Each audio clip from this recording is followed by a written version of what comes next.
మనం ఉగాదికి చేసుకునే ఉగాది పచ్చడి ఎంతమందికి ఇష్టం చెప్పండి. కోర్స్ ఆ రోజు అందరూ ఇష్టంగా తింటారు. నాలాంటి వాళ్ళు మళ్ళీ వేపు కనపడితే ఇంకొకసారి చేసుకు తినాలనిపిస్తుంది కదా అని మాత్రం అనిపిస్తుందా లేదా నాతో కామెంట్ సెక్షన్లో చెప్పండి మీరు. నాకైతే అనిపించింది.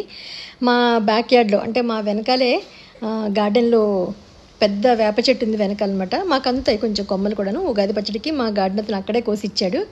సో మళ్ళీ నేను మా గార్డెన్ అతను అడిగి క్లీన్ చేయడానికి వచ్చాడనమాట. కొంచెం వేపు కోసి నేను మళ్ళీ ఉగాది పచ్చడి తినాలంటే, అదేంటి మేడం అలా కూడా తింటారా అని అడిగాడు. ఏం పర్వాలేదు తినచ్చు, ఏముంది వేపు పువ్వే కదా, చింతపండు ఉప్పు కారం ఇవి వేసుకుని తినేదే కదా, దాంట్లో అయినా పెద్ద విశేషం అని చెప్పని అడిగి మరీ కోయించుకున్నాను. అందరూ నవ్వుతారేమో అని అనిపించింది. బట్ నాకు వేపు పచ్చడి అంటే చాలా ఇష్టం. ఇంకొకసారి చేసుకు తింటే తప్పే ఉంది అని అనిపించింది. వేపు ఉన్నప్పుడే కదా చెట్టు నిండా పువ్వు ఉంది, కోసుకుని చేసుకోవచ్చు కదా. ఈ వేపుతో కారప్పొడి చేసుకుంటారు, కొంతమంది పచ్చడి కూడా చేసుకుంటూ ఉంటారు. మీకు కూడా ఇంకొకసారి వేపు పచ్చడి ఇలాగే ఉగాది పచ్చడి తినాలనిపిస్తుందా లేదా అనేది